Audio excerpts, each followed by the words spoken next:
सिंगार ना पतार लागो तारू जान मार मैडम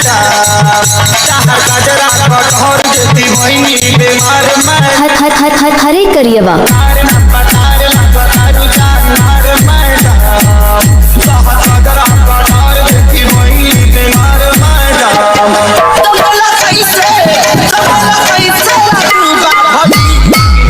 और पूजा भइल मैडम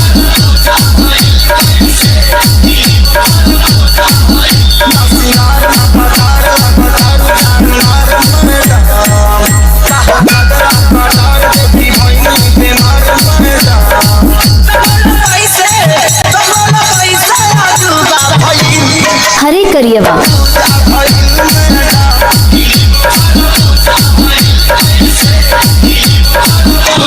रिंकू भैया एक गजल का लाइन लगल अभी जरा ध्यान से सुनिएगा।